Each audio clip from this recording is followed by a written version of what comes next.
وسلام على عباده الذين اصطفى أما بعد أعوذ بالله من الشيطان الرجيم بسم الله الرحمن الرحيم والتين والزيتون وطور سينين وهذا البلد الأمين لقد خلقنا الإنسان في أحسن تقويم ثم رددناه أسفل سافلين إلا الذين آمنوا وعملوا الصالحات فلهم أجر غير ممنون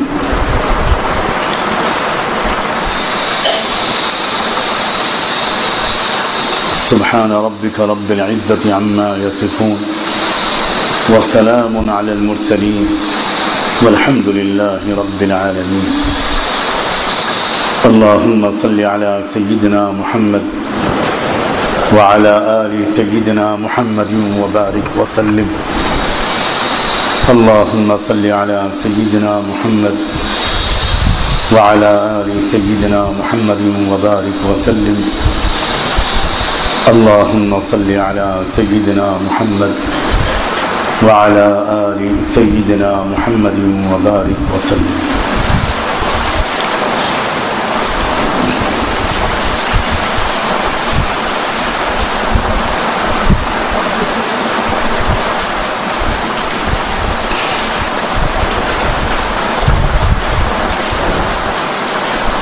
اللہ تعالیٰ نے انسان کے اندر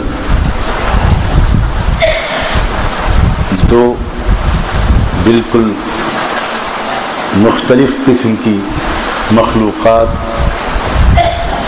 کی خصوصیات کو جمع فرما دیا.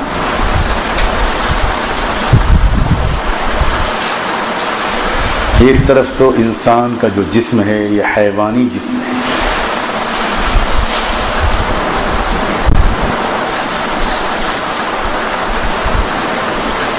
حیوان جس طریقے سے پیدا ہوتے ہیں اسی طریقے سے انسان پیدا ہوتا ہے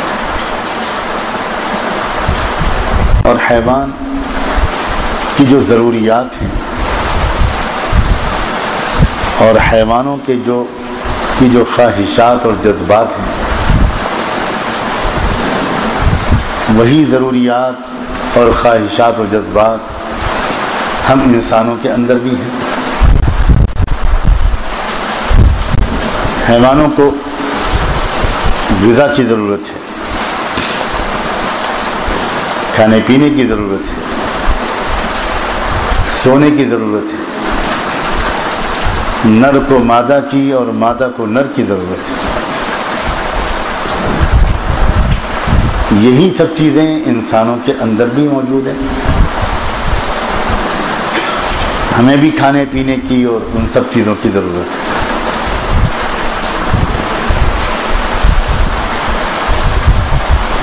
لیکن یہ تذکرہ ہے انسان کے آدھے وجود کا, اس کے جسمانی, مادی اور حیوانی وجود کا.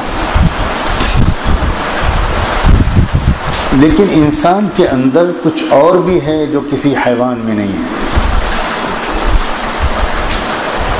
اور وہ ہے انسان کے وجود کا روحانی حصہ, ملکوتی حصہ.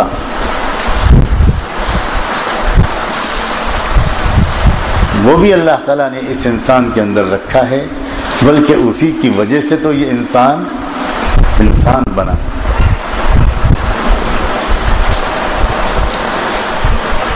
یہ جو روحانی وجود ہے انسان کا, یہ سمجھیے کہ یہ فرشتوں والا حصہ ہے جو اللہ نے ہمارے اندر فٹ کر دیا.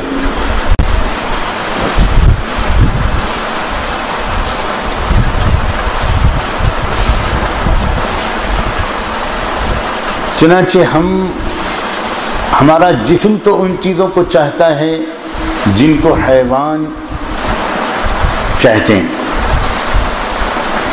اور ہماری روح ان چیزوں کو چاہتی ہے جن سے فرشتے زندہ رہتے ہیں. عجیب و غریب مخلوق ہیں ہم. 2 in 1 آج کل کی اصطلاح میں. جب نیا نیا چلا تھا ریڈیو اور ٹیپ ریکارڈر ایک ساتھ، تو اس وقت ہم لوگوں کو یہ سننے کو بہت ملتا تھا 2 in 1. اب تو 100 in 1 اور 100,000 in 1 کا زمانہ. ایک موبائل ہی کے اندر اللہ جانے کتنے جن، کتنے آفیب، کتنے بھوت، کتنی پریاں سب جمع رہتے ہیں. ہم لوگوں کو تو سیدھا سادہ موبائل میں ہلو ہلو کرنا آتا ہے، باقی تو کچھ آتا نہیں. پتہ نہیں آج کل کے نوجوان کیا کیا کرتے رہتے ہیں. نوجوان تو نوجوان، بچے بھی.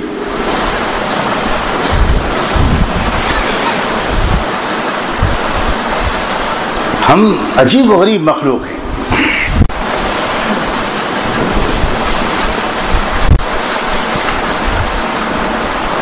حیوانی وجود کے الگ تقاضے ہیں، اس کے الگ اثرات ہیں، اس کی الگ ڈیمانڈز ہیں، اس کی الگ ضروریات اور مطالبے ہیں. اور فرشتوں کے وجود کے بالکل الگ مطالبے ہیں. فرشتوں کو نہ غذا کی ضرورت، تو فرشتوں والا جو حصہ ہمارے اندر موجود ہے اس کو یہ کھانے پینے کی غذا کی کوئی ضرورت نہیں. فرشتے تو جیتے ہیں، یہ زندہ رہتے ہیں ذکر و تسبیح کے ذریعے اور اللہ کے حکم کی بجا آوری اور تعمیل کے ذریعے. یہی فرشتوں کی زندگی کا سبب ہے. یہ جو عنصر ہے فرشتوں والا، یہ بھی ہمارے اندر موجود ہے. اب کامیاب انسان وہ ہے جس کا حیوانی وجود بھی زندہ رہے، سلامت رہے، مر نہ جائے اور بالکل کمزور اور بے جان بھی نہ ہو جائے. لیکن جو اس کا فرشتوں والا روحانی وجود ہے، یہ اس کے جسمانی اور حیوانی وجود پر حاوی رہے. حیوانی وجود روحانی وجود کے تابع رہے، الٹا نہ ہونے پائے. اگر حیوانی وجود روحانی وجود کے تابع رہے گا تو انسان بہت ٹھیک رہے گا. لیکن اگر حیوانی وجود روحانی وجود پر غالب آ گیا تو ظاہر ہے کہ پھر انسان جس طرح حیوان بنتا ہے تقریباً ویسے ہی بن جائے گا، یا شاید اس سے بھی زیادہ گیا گزرا. دیکھو، حیوان کے دل میں جو بات آتی ہے، جو خواہش جاگتی ہے، وہ کرنے لگتا ہے. ایک بکری چل رہی ہوتی ہے، ایک گائے چل رہی ہوتی ہے، سامنے اس کو ایک ٹھیلے پر سبزیاں نظر آتی ہیں، تو وہ گائے مفتی صاحب سے پوچھتی نہیں کہ جائز ہے کہ میں کچھ کھا لوں.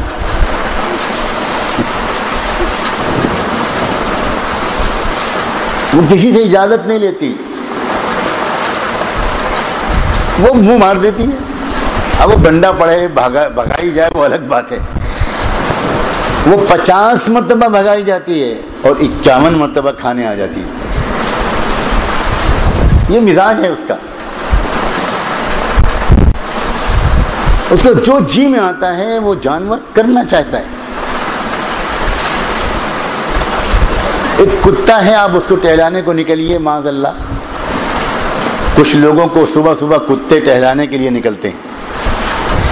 میں بھولے سے جملہ میں نے الٹا نہیں ہے، جان بوجھ کر ایسے ہی بولا. لوگ تو سمجھتے ہیں کہ وہ کتے کو ٹہلانے نکلتے ہیں، لیکن اگر آپ غور سے دیکھیں، ایک دن مطالعہ کریں اس کا، تو وہ جہاں پر رکنا چاہتے ہیں وہاں پر کتا نہیں رکتا، جہاں پر کتا رکنا چاہتا ہے وہاں صاحب رکتے ہیں، اور وہ بار بار رکتا ہے. اللہ جانے اس کو اتنے استنجے کی ضرورت کیوں پڑتی ہے. کیوں نہیں کسی حکیم صاحب کا علاج کرا لیتا.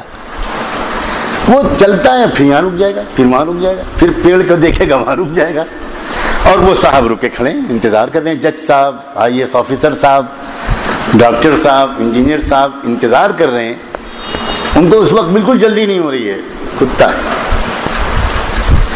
اگر کوئی گشت کرنے والا ان سے بات کہے گا، بات کرنے کی کوشش کرے گا، تو وہ کہیں گے کہ بھائی میرے پاس فرصت نہیں، میں بہت بزی ہوں،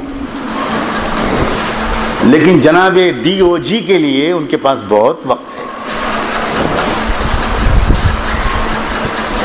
یہ حیوان کا مزاج ہے، وہ جہاں پر جو کام کرنا چاہے گا کرے گا، اسے کسی کی پرواہ نہیں ہوگی کوئی کیا کہہ رہا ہے،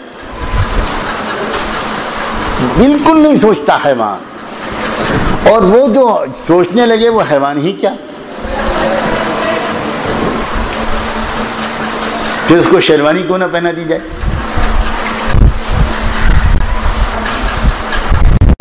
حیوانی مزاج کو آسان کر کے سمجھانے کی کوشش کر رہا ہوں۔ حیوانی مزاج یہ ہے کہ جو جی میں آئے وہ کرو،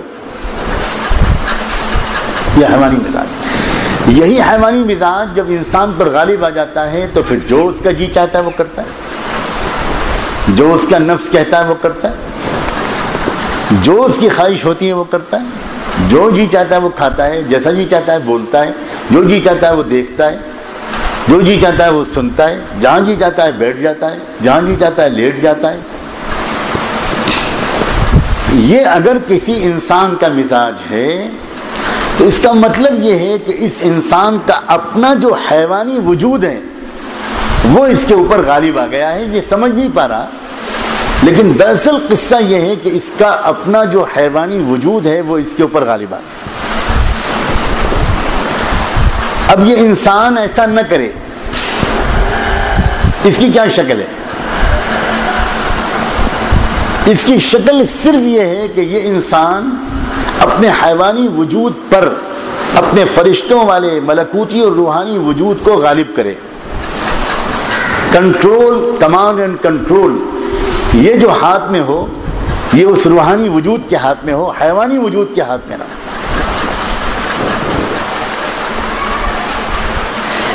جب انسان کا روحانی وجود وہ کمانڈ اینڈ کنٹرول میں ہوتا ہے تو پھر انسان اپنے جذبات اور اپنی خواہشات، یہاں تک کہ اپنی ضروریات، وہ سب سوچ سمجھ کے پوری کرتا ہے، کیونکہ وہ پھر حیوانیت کی سطح سے اوپر آ جاتا ہے، پھر وہ حیوان اور ملائکہ کا مرکب ہو کر انسان ہوتا ہے، وہ فرشتہ نہیں بن جاتا، وہ ملک نہیں بن جاتا، بلکہ وہ ان دونوں کا بہت خوبصورت عطر مجموعہ بن کر انسان بنتا ہے۔ انسان کہتے ہی اس کو ہیں، ورنہ جس انسان پر حیوانیت غالب ہوتی ہے اس کے بارے میں تو اللہ تعالیٰ نے فرمایا انہم الا کالانعام بل ہم اضل سبیلا، کہ یہ تو جانوروں کی طرح ہیں بلکہ ان سے بھی زیادہ گئے گزرے۔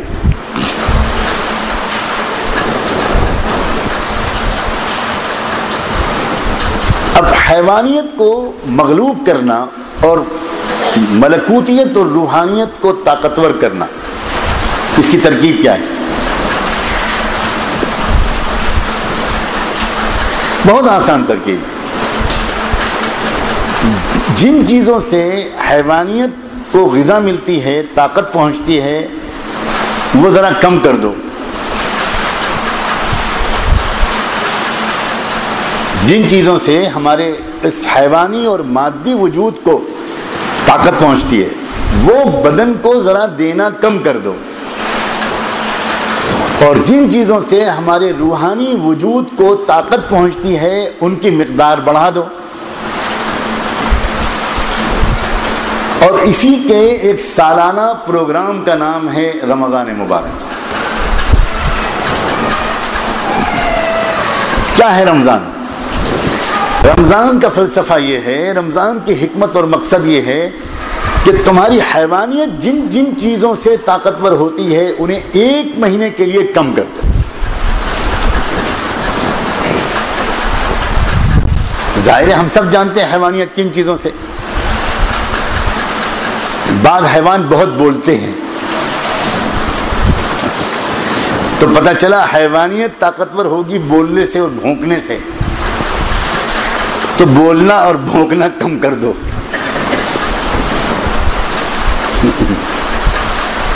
کم کرو رمضان میں گفتگو، رمضان میں باتیں کم کرو. الحمدللہ جہاں تک مجھ کو خبر ہے اللہ کا بہت کرم ہے، اللہ تعالیٰ آپ سب کو بے حد جزائے خیر دے. جہاں تک مجھ کو اطلاع ہے اور اندازہ ہے آپ یہاں جس طرح مستقل وقت گزار رہے ہیں الحمدللہ آپس میں باتیں آپ بہت کم کر رہے ہیں. اللہ تعالیٰ بہت جزائے خیر عطا، بہت جزائے خیر عطا فرمائے.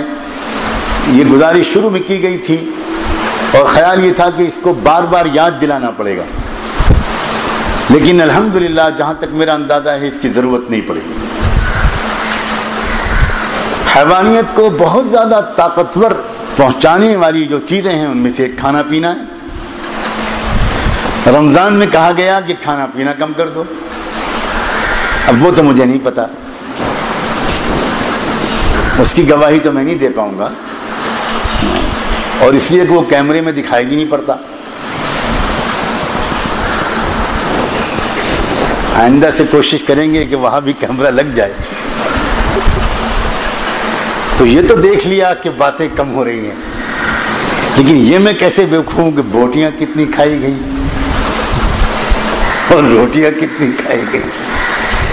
رمضان مبارک میں حیوانیت کو کم کرنے کے لیے وہ تمام چیزوں کو کم کرنا ہے جن چیزوں سے حیوانیت بڑھتی ہے. یہی فلسفہ ہے رمضان مبارک، یہی مقصد ہے. حیوانیت والی چیزوں کو کم کرو، جتنی چیزوں سے حیوانیت کو طاقت پہنچتی ہے وہ کم کرو. تم خود سمجھ سکتے ہو کن کن چیزوں سے حیوانیت کو طاقت پہنچتی ہے، کن کن چیزوں سے ملکوتیت اور روحانی پہلو کو کمزوری ہو سکتی ہے، ان کو کم کر دو. اور دوسری طرف روحانی پہلو، فرشتوں کے جو پہلو ہے، ملکوتی پہلو، اس کو بڑھا دو. اور روحانی اور ملکوتی فرشتوں والا پہلو کیا ہے؟ نسبح بحمدک ونقدس لک. خوب کثرت سے اللہ کا ذکر کرنا، اللہ کی تعریفیں بیان کرنا، اللہ تعالیٰ کی صفات کو سوچنا. دیکھو تراویح کے درمیان کی جو دعا ہے اس میں ہم سے پڑھوایا جاتا ہے سبوح قدوس. اللہ تعالیٰ اپنے اسماء کی معرفت نصیب فرمائے. یہ نام کیا ہیں؟ میں ترکی میں 3 4 5 دن جب میرے گزرے 2 سال پہلے جب جانا ہوا تھا، بلکہ پچھلے ہی سال، تو میں محسوس کرتا تھا اتنی صفائی ستھرائی، یہ تو ہم یورپ میں نہیں دیکھتے.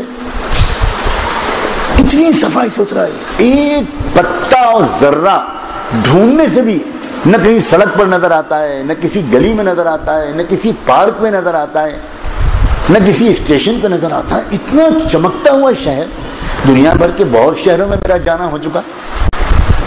تو میں نے ایک اپنے ترکی دوست سے جو ساتھ میں تھے، میں نے ان سے پوچھا، کیا جواب دیا اس شخص نے؟ کہا کہ ایسا لگتا ہے کہ اللہ کے اسم قدوس کی تجلی اس وقت استنبول کی طرف متوجہ ہے. یہ جواب دیا ایک ماڈرن آدمی نے، یہی جواب دیا کہ اسم قدوس کی تجلی ایسا لگتا ہے کہ اس وقت استنبول کی طرف ہے. یہ ایک علم ہے اسماء حسنہ کا. مجدد عظیم شیخ بدیع الزماں سعید نورسی رحمۃ اللہ علیہ نے، جنہوں نے دراصل اللہ کی توفیق سے ترکی کی قسمت پلٹی ہے، جن سے اللہ نے وہاں وہ کام لیا ہے شاید جو ہمارے ملک میں امام ربانی مجدد فسانی کے سے لیا تھا. بدیع الزماں سعید نورسی مجددی سلسلے کے تھے، نقشبندی سلسلے کے تھے، اور امام ربانی مجدد فسانی رحمۃ اللہ علیہ سے بہت متاثر تھے، بہت متاثر. ان پر اللہ تعالیٰ نے جو علوم کھولے تھے، میرا بہت تھوڑا سا مطالعہ ہے، اس کے مطابق میرا خیال یہ ہے کہ اللہ تعالیٰ کے اسماء گرامی کی تجلیات و تأثیرات کا علم اللہ تعالیٰ نے شیخ بدیع الزماں سعید نورسی پر کھولا تھا. اور انہوں نے اسی اسماء حسنہ کی تفسیر و تاثیر کے ذریعے سے ترک قوم کو ارتداد کے دہانے سے نکال کر پھر ایک مرتبہ اسلامی قیادت کے بلند منصب پر کھڑا کر دیا. یہ اللہ کے اسماء کی معرفت تھی. وَلِلَّهِ الْأَسْمَاءُ الْحُسْنَى فَادْعُوهُ بِهَا. ہمارے مشائخ برساں برس 20 سال کسی کی تربیت کرنے کے بعد اس کو اسماء حسنہ کا علم عطا کرتے ہیں.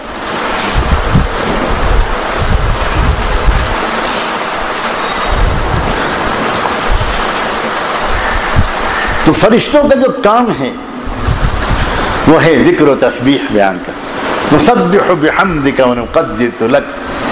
وہ گویا ہر وقت اللہ تعالیٰ کی جے پکارتے رہتے ہیں, ہر وقت اللہ تعالیٰ کا نام لیتے رہتے ہیں, مالا جپتے رہتے ہیں مستی کے ساتھ. یہی ان کا ذکر, یہی ان کی غذا ہے, اسی سے وہ جیتے ہیں.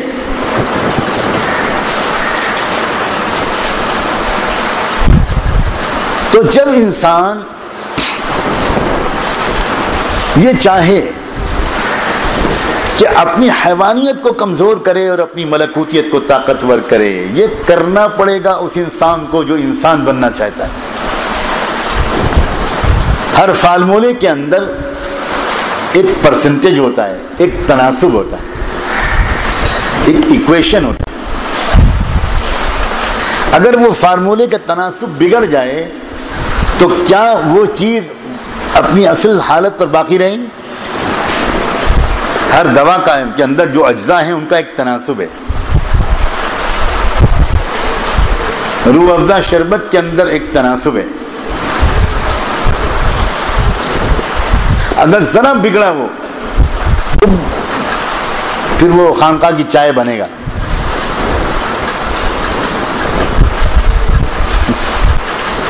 حقے کا پانی چلم میں جو ہوتا ہے.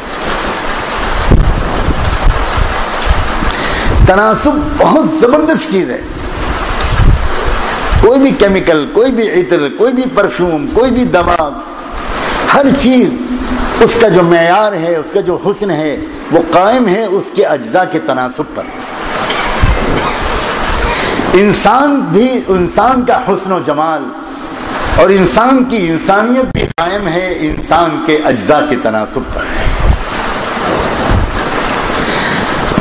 روحانیت اور ملکوتیت کو اتنا طاقتور کر لینا اور حیوانیت کو اتنا کمزور کر لینا کہ آدمی سے بستر سے اٹھا نہ جائے, چلا پھرا نہ جائے, بولا نہ جائے, یہ ہرگز اسلام نہیں سکھاتا, بالکل نہیں سکھاتا.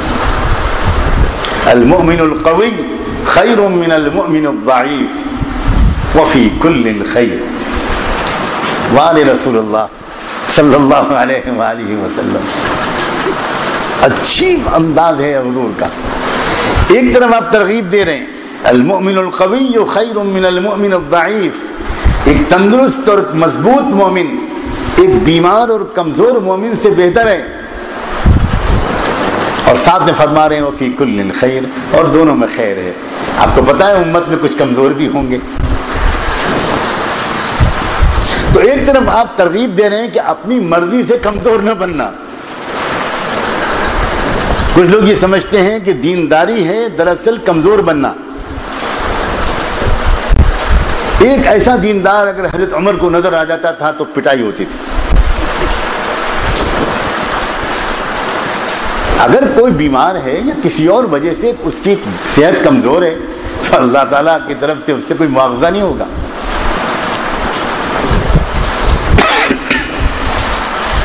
تو اپنے جسم کو بھی تندرست رکھنا یہ اسلام کا مطالبہ ہے,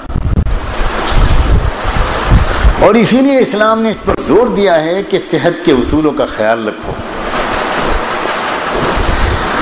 جس انسان کا حیوانی پہلو مضبوط ہوتا ہے وہ چیز کھاتا ہے جو اس کو اچھی لگتی ہے, وہ صحت کے اصولوں کا خیال کر کے نہیں کھاتا, بلکہ وہ جو اس کو اچھی لگتی ہے وہ کھاتا ہے. تو اور ملکوتی پہلو کو مضبوط کرنے والے جو اعمال ہیں وہ وہی سب ہیں جو ہم اور آپ کر رہے ہیں. ان سے اس پہلو کو تقویت پہنچتی ہے. ہر ہر شخص محسوس کرتا ہے، یہ کوئی فلسفہ نہیں ہے، ہر شخص کا اپنا ذاتی احساس ہے کہ کچھ دن دیکھو اللہ تعالیٰ کا عجیب نظام، اللہ تعالیٰ نے 30 دن اور 30 راتیں دے دیے. اگر اپنے اختیار میں رکھتے اللہ تعالیٰ کہ جب چاہو تم رکھ لینا اپنی سہولت سے، تو یہ سما بنتا، یہ فضا بنتی اور یہ تاثیر بنتی جو اجتماعی طور پر پوری امت مسلمہ کے ان دنوں کے اندر روحانی اور ملکوتی اعمال کے بڑھا لینے کی وجہ سے گویا آسمانوں سے روحانیت برستی ہے.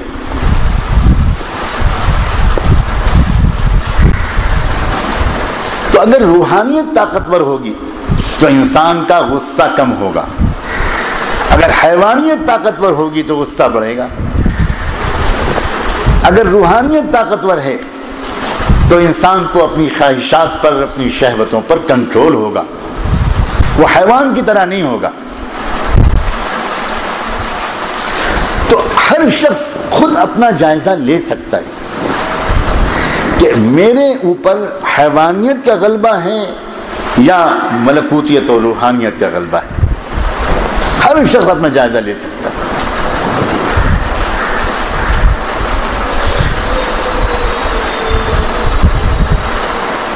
اگر ہم یہ محسوس کرتے ہیں کہ ہم اپنے جذبات اور خواہشات پر قابو نہیں پا پاتے، ہم روک نہیں پاتے، جو جی میں آتا ہے وہ کر بیٹھتے ہیں، تو اس کا مطلب یہ ہے کہ ابھی ہماری حیوانیت غالب ہے. اور اگر ہم کو یہ محسوس ہوتا ہے کہ نہیں، ہم اپنے آپ کو روکنے میں کامیاب ہو جاتے ہیں. لا يعصون اللہ ما امرہم ویفعلون ما یؤمرون، یہ فرشتوں کی خاص پہچان اور صفت بتائی اللہ نے. اللہ تعالیٰ کتنے مہربان ہیں، کتنے کریم ہیں. اللہ واقعی ہم لوگ اللہ تعالیٰ کو جو محبت ہم میں سے ہر ایک سے ہے، ہم اس کو نہیں پہچان پا رہے ہیں. ہم اس سے محبت کرنا بھولے ہیں، وہ ہم سے محبت کرنا نہیں بھولے. اتنا اہتمام کیوں کرتے ہیں اللہ تعالیٰ ہمیں سنبھالنے کے؟ کیوں ہر سال اللہ تعالیٰ رمضان بھیجتے ہیں؟ کیوں اللہ تعالیٰ رمضان کے چاند کے نکلتے ہی ایک اعلان کرواتے ہیں عالم ارواح میں، یا باغی الخیر اقبل و یا باغی الشر ادبر، اے بھلائی کے چاہنے والے آگے بڑھ، آگے موقع تیرے لیے، اور اے برائی کے چاہنے والے پیچھے ہٹ. کیوں اللہ تعالیٰ شب قدر بھیجتے ہیں، عشر اخیرہ بھیجتے ہیں، رحمت کا عشرہ، پھر مغفرت کا عشرہ، پھر اس میں بھی جو مغفرت نہ ہو پائے تو چلو جہنم سے آزادی کا عشرہ، پھر رمضان کی آخری رات مغفرت کی رات. ایسی عجیب و غریب بات ہے. حضور پاک صلی اللہ علیہ وسلم جب فرمایا تو صحابہ کرام نے پوچھا کہ یہ جو آخری رات جو آپ فرما رہے ہیں کہ اللہ تعالیٰ اپنے بندوں کو معاف کرتا ہے، جہنم سے چھٹکارا دیتا ہے، تو آپ نے فرمایا کہ جو بندوں کی پورے رمضان میں مغفرت نہیں ہو پائی، ایسے بھی کروڑ ہا کروڑ بندے رمضان کی آخری رات میں بخش دیے جاتے ہیں. اور پھر اس کے بعد عید کی رات آتی ہے، چاند نکلنے کے بعد. پھر عید کی رات کو بھی آپ نے انعام کی رات بتایا، اور یہ تو خوشخبری سنا دی کہ جو عید کی رات میں بھی جس نے کچھ جاگ کر اللہ کی عبادت کر لی، اللہ اس کے دل کو زندگی عطا فرما دے گا. لیلۃ العید عجیب بات ہے. کئی مرتبہ ہم سے یہ چوک اور غلطی ہوتی ہے کہ رمضان کی راتوں میں تو کچھ جاگ کر کچھ اعمال کر لینے کی توفیق مل جاتی ہے، اس کے بعد جب عید کی رات آتی ہے تو خیال ہوتا ہے آج تو عید کی رات ہے، یا سونے میں گزرتی ہے یا جشن منانے میں گزرتی ہے. اور اس رات کی تہجد، اس رات کی نفلیں، اس رات کی دعا، اس رات کی تلاوت بہت کم بندوں کو نصیب ہوتی ہے. اور شاید حضور صلی اللہ علیہ وآلہ وسلم نے ہماری یہ کمزوری جان کر اس رات کی بھی عبادت کی طرف ہم کو متوجہ کرنے کے لیے یہ پیاری خوشخبری سنا دی کہ اگر اس رات کو بھی تم تھوڑا سا جاگ کر اللہ کا ذکر کر لو گے تو اس کے بدلے میں اللہ تمہارے دل کی مردگی کو ختم کر کے تمہیں دل زندہ عطا کر دے گا. پھر عید کا دن نکلتا ہے، جس میں انسان نہا دھو کر کپڑے بدل کر خوشبو لگا کر ترانے توحید گاتا ہوا اللہ اکبر لا الہ الا اللہ واللہ اکبر وللہ الحمد پڑھتا ہوا عیدگاہ جاتا ہے، وہاں نماز پڑھتا ہے، خطبہ سنتا ہے، اس وقت خود حضور پاک صلی اللہ علیہ وسلم نے اعلان فرمایا کہ جب عیدگاہ میں لوگ جمع ہوتے ہیں اس وقت اللہ تعالیٰ فرشتوں سے پوچھتے ہیں یہاں پر کیوں آئے ہیں؟ اللہ کو سب پتہ ہے، لیکن بار بار اللہ تعالیٰ جو فرشتوں سے پوچھتے ہیں اس کے پیچھے بڑی حکمت ہے۔ جب پہل شروع میں اللہ تعالیٰ نے اعلان فرمایا تھا کہ میں اپنی خلافت انسان کو دینے جا رہا ہوں، اس وقت فرشتوں کو کچھ اشکال ہوا تھا، ان کی سمجھ میں نہیں آیا تھا کہ جس میں حیوانیت بھی ہے اس کو آپ خلافت دینے جا رہے ہیں۔ أَتَجْعَلُ فِيهَا مَنْ يُفْسِدُ فِيهَا وَيَسْفِكُ الدِّمَاءَ، آپ اس کو خلافت دینے جا رہے ہیں جو زمین میں فساد بھی پھیلائے گا، خون بھی بہائے گا، اور ہم بندے کب سے آپ کا ذکر میں لگے ہیں، ہم کوئی گناہ نہیں کرتے، ہم کسی پر ظلم نہیں کرتے، اور آپ ہمارے بجائے ان کو خلافت دینے جا رہے ہیں۔ ایک طالب علمانہ سوال تھا، اعتراض نہیں تھا۔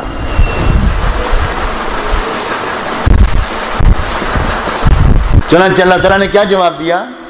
انی اعلم ما لا تعلمون، جو تم نہیں سمجھ پا رہے ہو میں وہ جانتا ہوں۔ اس وقت اتنا مختصر جواب دیا، لیکن بار بار اللہ تعالیٰ جو ایمان والوں کو دکھا کر فرشتوں سے کہتے ہیں، عرفات کے میدان میں پوچھتے ہیں یہاں کیوں آئے، عیدین کے دن پوچھتے ہیں فرشتوں سے یہاں کیوں آئے، کہ اللہ تعالیٰ کو معلوم نہیں ہے کیوں آئے، لیکن ایسا معلوم ہوتا ہے کہ فرشتوں کو دکھانا تھا بشر ایسے بھی ہوتے ہیں۔ بار بار اللہ تعالیٰ فرشتوں کو یاد دلاتے ہیں کہ تمہاری سمجھ میں نہیں آ رہا تھا کہ میں ان کو خلافت کیوں دینے والا تھا، اب دیکھو تم کتنا اچھے لگ رہے ہیں، رو رہے ہیں، تڑپ رہے ہیں، بلک رہے ہیں، دعا مانگ رہے ہیں، بتاؤ یہ خلافت کے مستحق تھے کہ نہیں تھے؟ انہیں بار بار اللہ تعالیٰ انسان کی عظمت فرشتوں سے منوانا چاہتے ہیں۔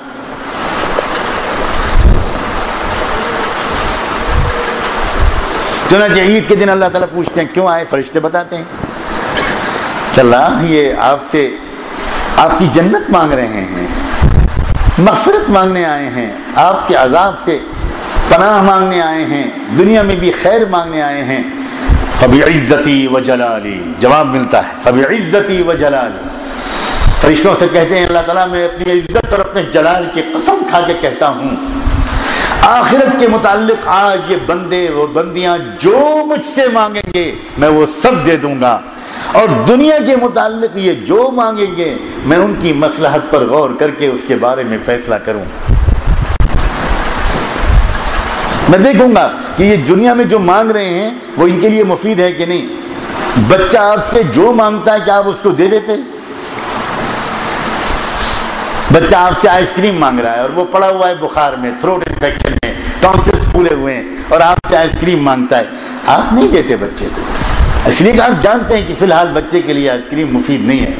ہم بھی اللہ تعالیٰ سے دنیا کے سلسلے میں بہت چیزیں مانگتے ہیں، اور جب اللہ تعالیٰ نہیں دیتے ہوئے نظر آتے تو اللہ تعالیٰ سے روٹھ جاتے ہیں۔ کھٹی اللہ میاں ماما آپ سے نہیں بولیں گے، جیسے بچے کھٹی کر لیتے ہیں، کیا بات کریں گے آپ سے؟ اتنے دن سے مانگ رہے تھے، ایک کار مل جاتی، آپ کے خزانے میں کیا کمی تھی؟ اتنے دن سے ایک مکان مانگ رہے تھے، آپ کیوں نہیں دے رہے؟ اللہ تعالیٰ جانتے ہیں، خوب جانتے ہیں کہ چاکلیٹ مفید ہے کہ نہیں، آئس کریم مفید ہے کہ نہیں، مکان مفید ہے کہ نہیں۔ بچہ اس بات کو نہیں سمجھتا، بچہ ناراض ہو جاتا ہے، ہم نہیں بولیں گے، ہم روٹ جاتا ہے، کروٹ لے لیتا ہے، اور امی اس کو مناتے ہیں، ہم نہیں بولیں گے۔ لیکن ماں اور باپ اگر سمجھدار ہیں تو اس کے جھانسے میں نہیں آتے، اور اس کی ان گیدڑ بھپکیوں سے اور سیاسی چالوں سے مروب نہیں ہوتے، وہ اس کو نہیں دیتے آئس کریم، یہ بھی نہیں کرتے کہ آئس کریم مانگ رہا ہے، ضد کر رہا ہے تو اس کو آئس کریم سے بتائے ایک تھپڑی مار دیں، یہ بھی نہیں کرتے۔ بلکہ وہ کچھ اور دے دیتے ہیں۔ یاد رکھو، ماں باپ کی حکمت عملی یہ ہوتی ہے کہ روتے ہوئے بچے کو اگر وہ چیز نہیں دینا چاہتے جو وہ مانگ رہا ہے تو اس کو خالی ہاتھ نہ رکھیں، کچھ اور دے دیں۔ بچہ اتنا معصوم ہوتا ہے کہ وہ کچھ اور میں بہل جاتا ہے، بھول جاتا ہے میں کیا مانگ رہا تھا۔ اللہ تعالیٰ بھی ہم بندوں کے ساتھ یہی معاملہ کرتے ہیں، ہم مانگ کچھ رہے ہوتے ہیں، اللہ کچھ اور دے دیتے ہیں۔ اور ہم بھی کبھی کبھی بچوں کی طرح ضد کرتے ہیں کہ نہیں ہم وہی لیں گے، اور اللہ تعالیٰ وہ نہیں دینا چاہتے، لیکن اگر اللہ کو غصہ آ گیا تو پھر اللہ تعالیٰ وہی دے دیتے ہیں جو ہم مانگ رہے ہوتے ہیں، جس میں ہماری ہلاکت ہوتی ہے۔ اس لیے یہ دعا کا ایک سلیقہ ہے کہ اگر ہم دنیا میں کسی بھی دنیاوی چیز کو مانگ رہے ہوں اور وہ ہم کو ملتی ہوئی نظر نہ آ رہی ہو تو ہرگز ضد نہ کریں، اصرار نہ کریں، ہرگز ضد نہ کریں، اصرار نہ کریں، کیونکہ اگر اللہ کو غصہ آ گیا تو اللہ تعالیٰ جانتے ہوئے کہ یہ ہمارے لیے مضر ہے وہی ہم کو پکڑا دیں گے، جاؤ لے جاؤ۔ ایک صحابی آئے اللہ کے رسول کے پاس اور آ کر انہوں نے حضور سے بہت اصرار سے کہا کہ اللہ کے رسول دعا کر دیجیے میں مالدار بن جاؤں۔ حضور خاموش رہے، کچھ نہیں کہا، کوئی جواب نہیں۔ اللہ کے رسول دعا کر دیجیے میں مالدار بن جاؤں، پھر خاموش رہے، پھر کوئی جواب نہیں۔ پھر تیسری مرتبہ اس نے اصرار کیا، دعا کر دیجیے میں مالدار۔ پھر آپ تیسری بار بھی خاموش رہے۔ اللہ اکبر، کیا ظرف تھا! ڈانٹ دیتے، آپ بول دیتے کچھ، سمجھ آپ کوشش کر رہے تھے یہ میری خاموشی کو سمجھ جائے اور مجھے کچھ نہ کہنا پڑے، لیکن وہ نہیں سمجھا اور اس نے ضد کی کہ اللہ کا رسول میں مالدار بن کے رہوں گا، آپ دعا کر دیجیے۔ سوچیں، یہ اس کو یہ یقین تھا کہ رسول اللہ کی دعا قبول ہوگی، وہ اصحاب یقین میں سے تھا، لیکن رسول اللہ کے دل پر اللہ تعالیٰ کی طرف سے یہ منکشف ہو چکا تھا کہ اس کے لیے دولت مند ہونا مناسب نہیں ہے۔ آپ دعا نہیں کرنا چاہتے تھے، لیکن جب بہت ضد کی تو پھر مجبوراً اللہ کے رسول نے دعا کر دی۔ اب مال بڑھنا شروع ہوا، دولت آنی شروع ہوئی۔ اس زمانے کی دولت کرنسی نوٹ کی شکل میں نہیں ہوتی تھی، جانوروں کی شکل میں ہوتی تھی۔ اب جب بہت بکریاں بڑھ گئیں تو مسجد نبی کے قریب میں کوئی جگہ نہیں تھی تو دور جانا پڑا۔ اب جو ہر نماز میں مسجد نبی آنے کو ملتا تھا وہ بند ہو گیا، اور جانور بڑھ گئے تو مدینے سے اور دور جانا پڑا، ہزاروں کا ریوڑ ہو گیا اور دور جانا پڑا۔ اب تو جمعے آنے کے بھی لالے پڑ گئے، یہاں تک کہ اللہ کی پناہ وہ وقت آ گیا کہ جب حضرت صدیق اکبر رضی اللہ عنہ کی خلافت کے زمانے میں زکوٰۃ کا وصول کرنے والا سرکاری نمائندہ اس شخص کے پاس پہنچا، اس نے کہا کیسی زکوٰۃ؟ کہے کہ زکوٰۃ بڑی محنت سے میں نے یہ سارا مال کمایا ہے، وَمَاتَ عَلَى النِّفَاقِ، صحیح بخاری کی روایت کہ وہ بندہ نفاق کی حالت میں دنیا سے گیا۔ یہ درمیان میں ذکر نکل آیا تو اچھا ہوا کہ نکل آیا۔ ہم اللہ تعالیٰ سے جو دنیاوی چیزیں مانگتے ہیں مانگیں، لیکن اللہ تعالیٰ سے یہ بھی کہیں کہ اللہ آپ بہتر جانتے ہیں میرے حق میں کیا خیر ہے، اللہ آپ جانتے ہیں میں نہیں جانتا، اگر اس میں خیر ہو تو دے دیجئے، اور اگر خیر نہ ہو تو میرے دل سے اس کے خیال اور طلب کو نکال دیجئے۔ فَاصْرِفْنِي عَنْهُ وَاصْرِفْهُ عَنِّي، مجھے ادھر سے ہٹا دیجئے، اس کو میری طرف سے ہٹا دیجئے۔ ہمیں اپنے اللہ پر بھروسہ کرنا چاہیے، ہمیں اپنے اللہ کے علم پر چھوڑ دینا چاہیے۔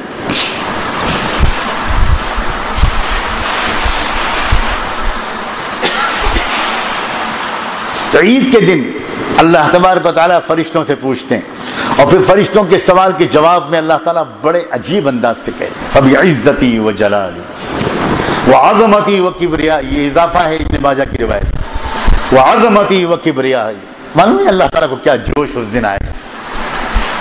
میری عظمت کی قسم، میری کبریائی کی قسم، میری عزت کی قسم، میرے جلال کی قسم، آج کے دن میں یہ سارے لوگ جو عید پڑھنے کی عید میں آئے ہیں، ہاں آخرت کے لیے جو مانگیں گے میں سب دے دوں۔ میں کہہ یہ رہا تھا کہ اللہ تبارک و تعالی اتنی محبت کرتے ہیں کہ گویا قدم قدم پر مغفرت کے بہانے دیتے ہیں۔ اور یہ پورا رمضان کا مہینہ اللہ تعالیٰ کی محبت کی سب سے بڑی دستاویز ہے. یہ اس بات کی دلیل ہے کہ اللہ ہمیں چھوڑنے کو تیار نہیں ہے. اللہ ہمیں جہنم میں جاتے ہوئے نہیں دیکھنا چاہتے. اللہ ہمیں بچانے کی ہر ممکن کوشش کر رہے ہیں. اللہ یہ تو نہیں کریں گے کہ زبردستی ہم کو ڈال دیں، اس لیے کہ اس کے اوپر الزام آ جائے گا، اللہ پر الزام آ جائے گا. لیکن اللہ تعالیٰ یہ کہتے ہیں میرے بندو مجھے تھوڑا سا بہانہ دے دو، میں تمہیں بخش دوں، میں تمہیں معاف کرنا چاہتا ہوں، مجھے تھوڑا سا بہانہ تو دو. رحمت حق بہانہ می جوید، رحمت حق بہا نمی جوید.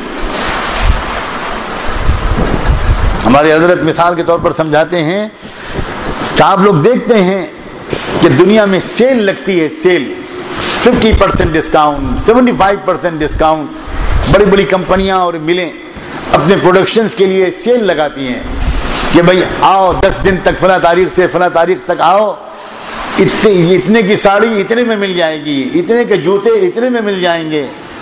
یہ سیل لگتی ہے. فرمایا کرتے ہیں کہ رمضان مبارک جنت کی سیل، اللہ نے سیل لگائی ہے، آؤ ڈسکاؤنٹ پر لے جاؤ. افطار کے وقت میں مجھے یاد کر لو میں معاف کر دوں گا، سحری کے وقت میں مجھ سے دعا کر لو میں معاف کر دوں گا،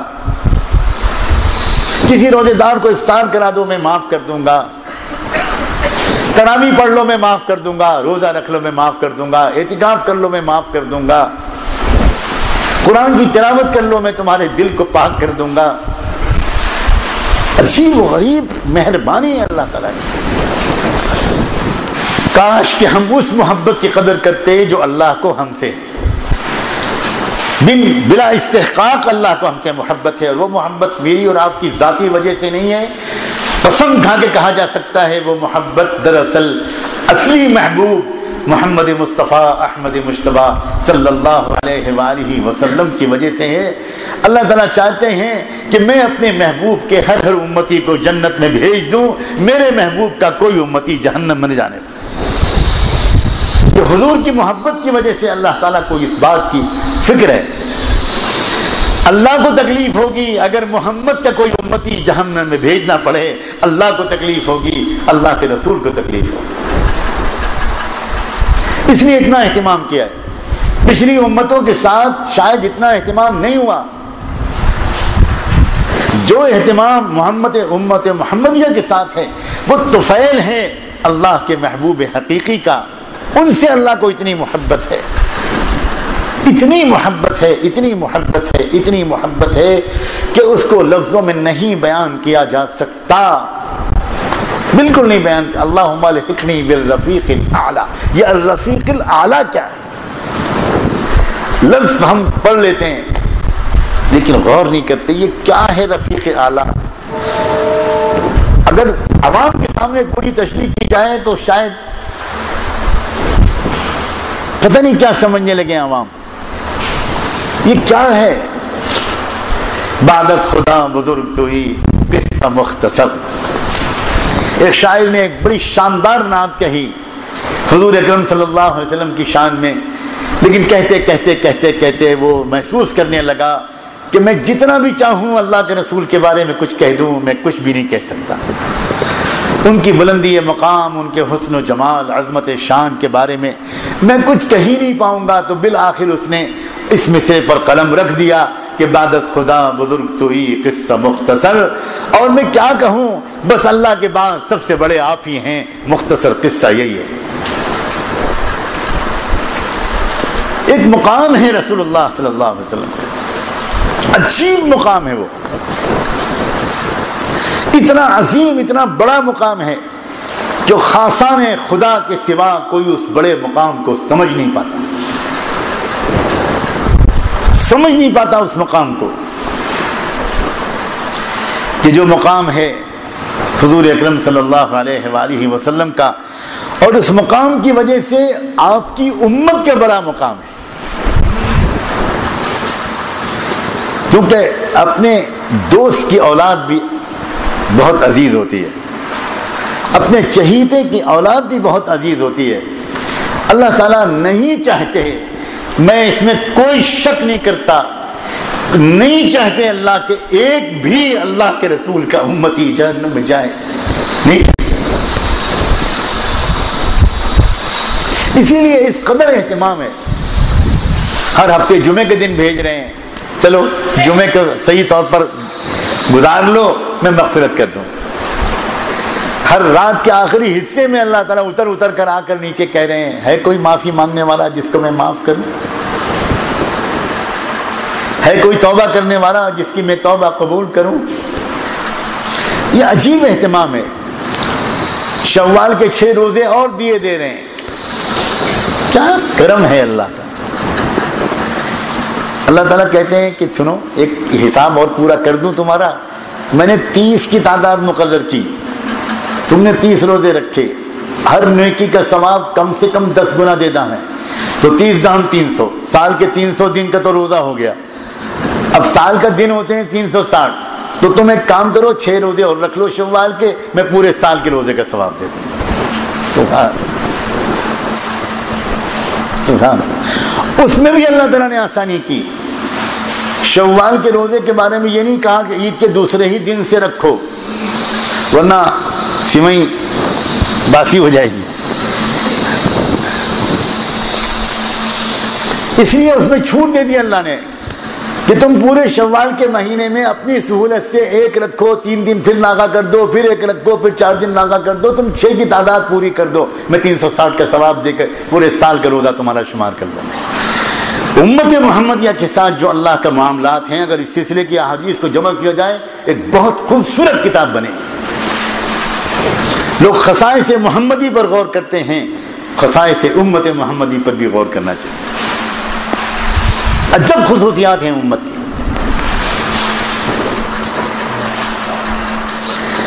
یہ رمضان مبارک کا مہینہ اور اس کی تمام فضائل، یہ سب دراصل اللہ کی محبت کی نشانی ہے۔ اس کو محبت کی نشانی سمجھنا چاہیے۔ اللہ تعالیٰ چاہتے ہیں کہ بھائی تم ہمیں تھوڑا بہانہ دے دو، بس بہانہ دے دو۔ انشاءاللہ ہم اور آپ بھی اپنے دلوں میں آج اچھی امید قائم کریں کہ اللہ اگر بہانہ ہی کافی ہے تو اللہ بہانے تو ہم نے پیش کر دیے، انہیں قبول کر دیے۔ اللہ بہانہ ہی ہے، ہم حقیقت تو نہیں پیش کر پائیں گے، لیکن بات اگر بہانے کی ہے تو یہ سن کر تو ہماری بھی ہمت بڑھتی ہے۔ ہمارا روزہ بھی بہانہ تو بن سکتا ہے، ہماری تراویح بھی تو بہانہ تو بن سکتی ہے، ہماری تلاوت بہانہ تو بن سکتی ہے، روزے داروں کی خدمت بہانہ تو بن سکتی ہے، اپنی اصلاح کے لیے آنے والوں کی خدمت بہانہ تو بن سکتی ہے، اور اللہ بہانے سے زیادہ تو ہمارے پاس اور کچھ ہے نہیں۔ امید ہے انشاءاللہ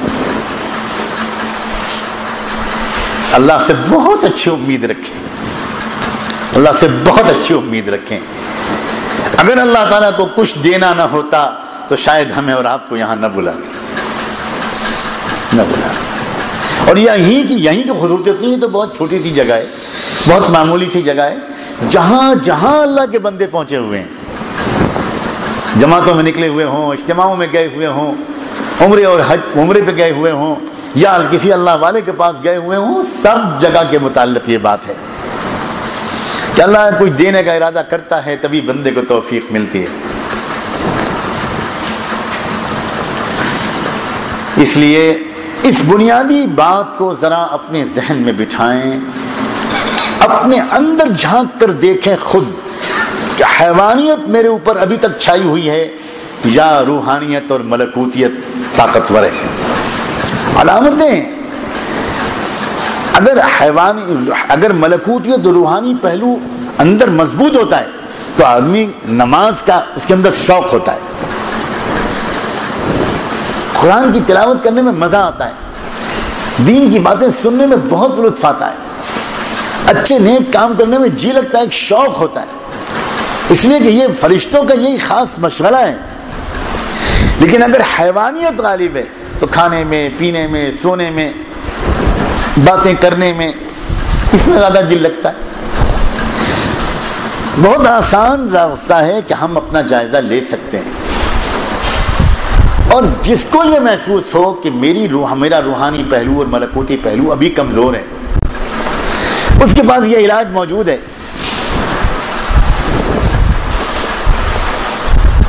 وہ رمضان کے بعد بھی کوشش کرے کہ مہینے میں کچھ نفلی روزے رکھ لیا کرے. وہ رمضان کے بعد بھی تہجد کو باقی رکھے. وہ رمضان کے بعد بھی تلاوت کو جاری رکھے. وہ رمضان کے بعد بھی ان نیک کاموں کو جاری رکھے گا تو یہ روحانی پہلو مستقل طور پر تھوڑا تھوڑا تھوڑا تھوڑا طاقتور ہوتا جائے گا. اور جب وہ روزہ رکھے گا، تلاوت کرے گا، تو اس کا حیوانی پہلو کمزور ہوگا. اور یہی مطلب ہے ہماری اصلاح کا، یہی مطلب ہے تقوی کا. کتب علیکم الصیام کما کتب علی الذین من قبلکم لعلکم تتقون. تقوی کا یہی مطلب ہے. صوم عربی زبان میں کہتے ہیں رک جانے کو.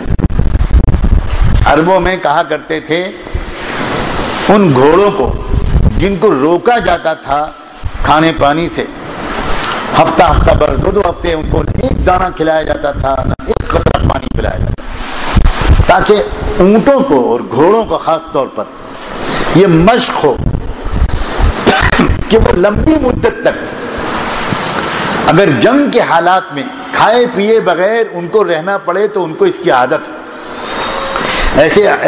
ایسے گھوڑوں کو عربوں میں کہتے تھے وہ فرس صائمۃ. صوم کہتے ہی رک جانے کو ہے. دیکھو اللہ تعالیٰ نے عربی کے اس لفظ کو استعمال فرمایا حقیقت صوم کو بیان کرنے کے لیے، تاکہ پورا میسج کنوے ہو. رک جانا خود کوئی عمل نہیں ہے، رک جانے کا ایک مقصد اور نتیجہ ہونا چاہیے. سمجھے؟ اب گھوڑوں کو بھوکا بھی رکھا گیا اور بعد میں گھوڑے ایک ہی دن کے بعد بدکنے لگے، 2 ہی دن کے بعد بدکنے لگے، تو بھوکا رکھنے کا کیا فائدہ ہوا؟ تو معلوم ہوا کہ گھوڑوں کا بھوکا رکھنا اتنا ضروری تھا، اتنا معتبر اور مفید مانا جاتا تھا کہ جس کے بعد ہنگامی حالات میں جب ان کو کھلایا پلایا نہ جا سکے تو وہ پوری وفاداری اور ہمت کے ساتھ میدان جنگ میں ڈٹے رہے. اس سے یہ پتہ چلا کہ اگر صیام موجود ہے اور لعلکم تتقون موجود نہیں ہے تو پھر یہ بہت فکر کی بات ہے. اگر ہم اپنے آپ کو بھوکا پیاسا تو رکھ رہے ہیں لیکن ہماری روحانیت طاقتور نہیں ہو رہی اور ہماری حیوانیت کمزور نہیں ہو رہی ہے تو یہ بہت سوچنے کی بات ہے کہ ہمارے روزے میں رمضان میں کیا کمی ہے، کیا وجہ ہے. اور دیکھیں بھائی، اللہ تعالیٰ نے فرض کیا ہے 1 مہینے کا روزہ. اس کا یہ مطلب نہیں ہے کہ اس کے بعد سال بھر ہم روزہ چھوڑ دیں، روزہ نہ رکھیں. یہ تو ایک مقدار اللہ تعالیٰ نے چنی ہے، ایک بہت معتدل مقدار ہے جس کی تعیین بھی آسان ہے. سارے لوگوں کو ایک ساتھ روزہ میں رہنا بھی آسان ہے. ہمارے حضرت مولانا سید ابو الحسن علی ندوی رحمۃ اللہ علیہ جس زمانے میں ایک خاص مسئلے پر حکومت کی رائے کو بنانے کے لیے، بدلنے کے لیے بار بار اس وقت کے وزیر اعظم راجیو گاندھی سے ملاقات کرنے پر مجبور ہو رہے تھے، تو ایک مرتبہ ملاقات کے دوران اگلی تاریخ طے ہونے لگی کہ اب اگلی تاریخ میں کب ملنا ہے. تو حضرت مولانا نے اپنے ساتھ کے لوگوں سے کہا کہ دیکھو بھائی رمضان کے بعد کی کوئی تاریخ دیکھ لو. رمضان آنے والا تھا اور سخت گرمی کے موسم میں رمضان پڑتا تھا اس وقت، جیسا آئندہ کچھ سال کے بعد پھر سے پڑے گا. تو بیچارہ راجیو گاندھی بولا مولانا صاحب اتنی گرمی میں آپ روزہ رکھیں گے؟ آپ کمزور بوڑھے آدمی ہیں، آپ ایسا کہہ لیجیے نا کہ نومبر دسمبر میں جنوری میں رکھ لیجیے گا. یہ دانشور ایسے ہی ہوتے ہیں. تو مولانا نے کہا کہ راجیو جی یہ کمرے کے اندر تو آپ نے یہ بات کہہ دی ہے، باہر نہ کہیے گا، لوگ بہت بدنام کریں گے کہ ہندوستان کے وزیر اعظم کو اتنی معلومات نہیں، اتنا کم پڑھے لکھا ہے۔ ہمارے اکابر بھی عجیب تھے، بھگو بھگو آواز بھی نہ ہو اور لگے کس کے۔ ایک سلیقہ ہوتا ہے جو ملتا ہے استغنا والوں کو، ایک سلیقہ ہوتا ہے، کہیے گا مت باہر کسی سے۔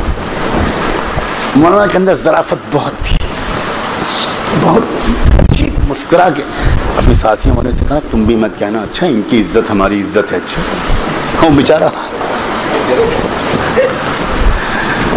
مولانا نے کہا کہ یہ روزہ ایسا نہیں ہے کہ جب چاہو رکھ لو۔ اچھا مجھے نہیں معلوم۔ تو یہ اللہ تعالیٰ کی طرف سے ایک حکمت ہے کہ ایک مہینہ مقرر کیا گیا، پوری دنیا کے لوگ اسے ایک مہینے میں روزہ رکھتے ہیں۔ حضرت شاہ صاحب نے لکھا ہے پورے عالم میں تراویح پڑھی جاتی ہے، پورے عالم میں تلاوت بڑھ جاتی ہے، پورے عالم میں پورے کرۂ ارض پر ذکر و تسبیح بڑھ جاتا ہے، پورے عالم کے اندر گناہ کم ہو جاتے ہیں، پورے عالم کے اندر روزہ رکھا جاتا ہے، تو ایک عالمی پیمانے پر اللہ کی طرف سے رحمتیں اور برکتیں برستی۔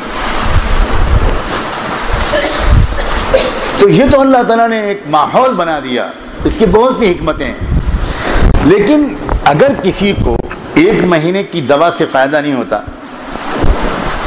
بعد میں وہ کہے کہ میں ایک مہینے کے بعد اب نہیں کھاؤں گا، تو اس کا تو آپریشن کرنا پڑے گا۔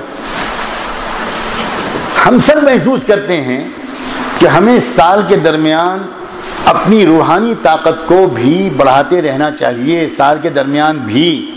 اب 11 مہینے تو ہم حیوانی طاقت کو بڑھاتے ہیں، تو بیچاری حیوانی طاقت ایک مہینے میں کتنی کمزور ہوگی، اور اس ایک مہینے میں بھی کتنی کمزور کرتے ہیں، وہ ہمارے آپ کے اور اللہ کے درمیان راز ہے۔ کون حیوانی طاقت کمزور کرتا ہے؟ ہم تو کھانا پینا اور بڑھا دیتے ہیں۔ میں تو بار بار سنا چکا ہوں، یہ ہندوستان کے سب سے مشہور مسلم شہر میں میرے ایک دوست ڈاکٹر نے مجھ کو بتایا کہ جب شب برات آتی ہے تو اس کے بعد ہندو ان کے دوست ان سے پوچھنا شروع کرتے ہیں کہ تمہارا کھانے والا مہینہ کب آ رہا ہے۔ انا للہ و انا الیہ راجعون۔ ہم مسلمانوں نے رمضان کا تعارف اس طرح کرایا ہے کہ ہمارے پڑوس میں رہنے والے غیر مسلم اس مہینے کو کھانے کا مہینہ سمجھتے ہیں۔ تو جب ہم اپنا کھانا پینا بڑھا دیتے ہیں، صرف وقت بدلتے ہیں، تو اس مہینے میں بھی کیسے ہماری حمانیت کمزور ہوگی؟ اور اس مہینے میں بھی جب ہم اپنے ملکوتی اعمال اتنے نہیں بڑھاتے جتنے بڑھا سکتے ہیں، تو کیسے ہماری روحانی طاقت بڑھے گی؟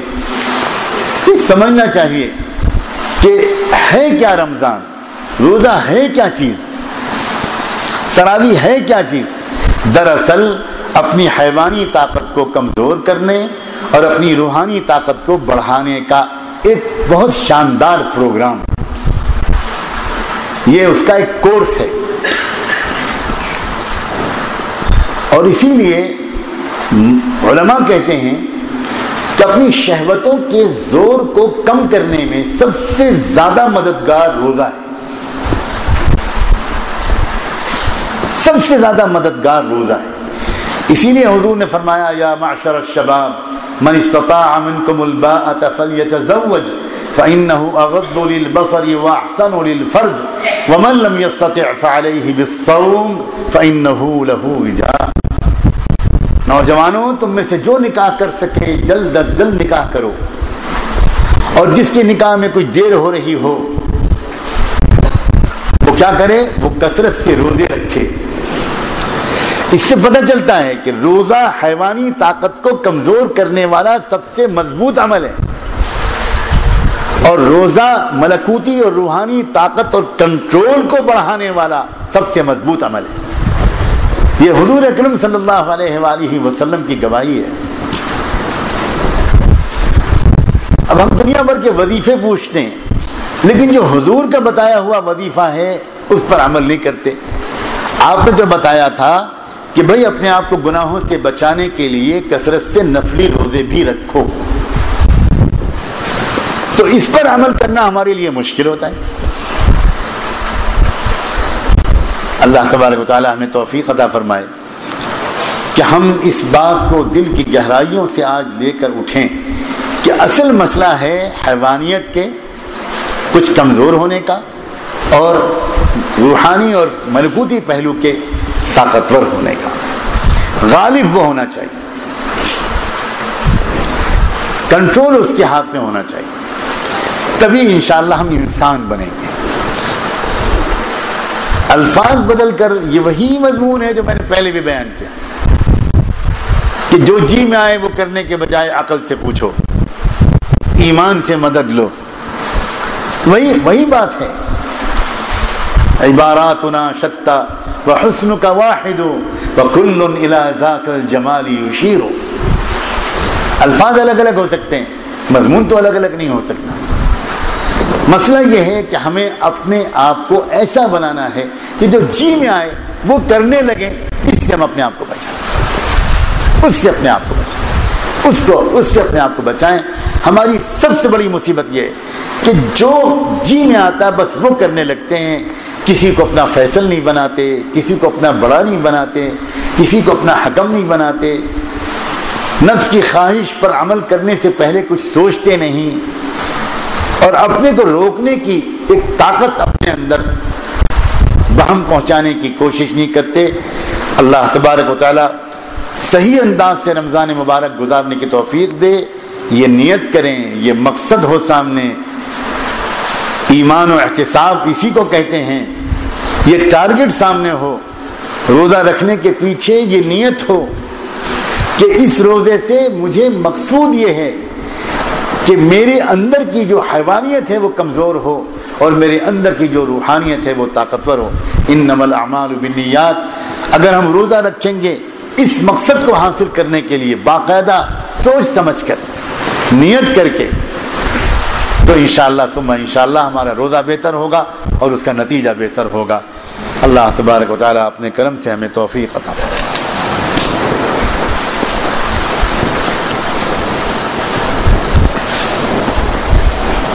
اللہ اکبر، اللہ بحمدہ، سبحانک اللہم وبحمدک، نشہد ان لا الہ الا انت، نستغفرک ونتوب الیک۔ اللہم صل علی سیدنا محمد وعلی آل سیدنا محمد وبارک وسلم۔ اللہم صل علی سیدنا ومولانا محمد معدن الجود والکرم وعلی آلہ وصحبہ وبارک وسلم۔ اللہ ہمارے روزوں میں حقیقت ڈال دیجئے، اللہ ہمارے روزوں میں جان ڈال دیجئے، اللہ ہمارے روحانی پہلو کو مضبوط اور طاقتور کر دیجئے، اللہ ہمارے حیوانی پہلو کو مغلوب اور کمزور کر دیجئے، اللہ اس کے اسباب اختیار کرنے کی ہم سب کو توفیق عطا فرما۔ اللہ جن اسباب سے اللہ روحانی پہلو مضبوط ہوتا ہے وہ اسباب بھی اختیار کرنے کی ہمیں توفیق عطا فرما، اور جن اسباب سے اللہ ہمارا حیوانی پہلو کمزور ہوتا ہے اللہ ان اسباب کو اسباب اختیار کرنے کی توفیق عطا فرما، اور جن اسباب سے روحانی پہلو مضبوط ہوتا ہے اللہ ان اسباب کو اختیار کرنے کی توفیق عطا فرما۔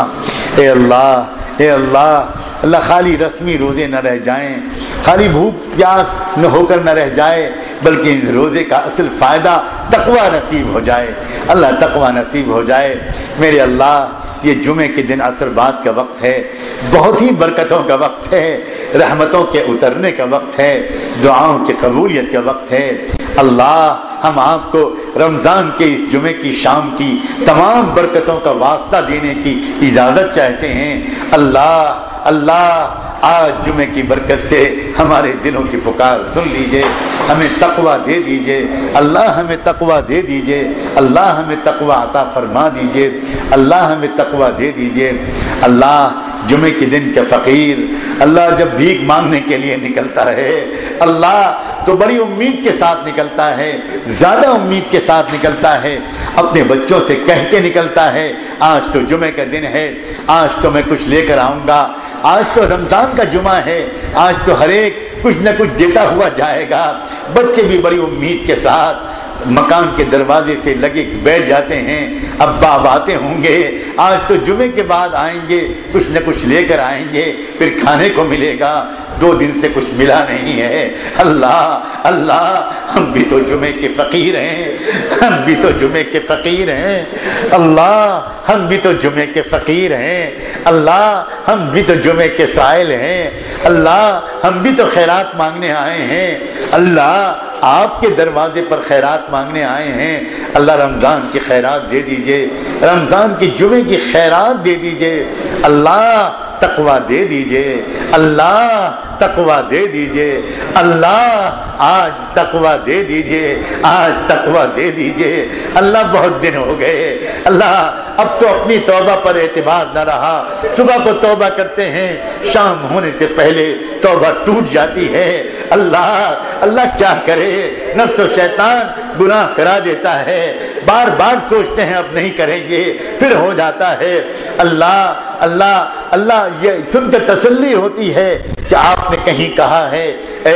گنہگارو اب میری رحمت سے تم بھی مایوس مت ہونا، اللہ آپ نے یہ کہا ہے لبیک اللہم لبیک، ہم بیٹھے ہیں گنہگار، ہم ہیں یا عبادی الذین اسرفوا علی انفسہم، جن کو آپ نے پکارا تھا، اللہ ہم آ گئے اللہ آپ کی پکار پر آئے ہیں، اللہ امید لے کر آئے ہیں، میرے اللہ ہمارے دل کی اچھی مرادوں کو آج پورا کر دیجئے، نفس و شیطان سے ہم سب کو چھٹکارا دلا دیجئے، اللہ دلا دیجئے، اللہ مدد کر دیجئے، اللہ اب کبھی گناہ نہیں کریں گے، اللہ اب کبھی گناہ نہیں کریں گے، اللہ اب کبھی گناہ نہیں کریں گے، اللہ اب کبھی گناہ نہیں کریں گے، اللہ آج آپ سے عہد کرتے ہیں، اب وعدہ کرتے ہیں، اللہ آپ مدد کر دیجئے، اللہ اندھے ہیں، اندھا سڑک پار نہیں کر سکتا، اللہ اس دنیا کے راستے کو پار کرا دیجئے، اللہ بہرے ہیں، کسی کے اچھے پکارنے والے کی پکار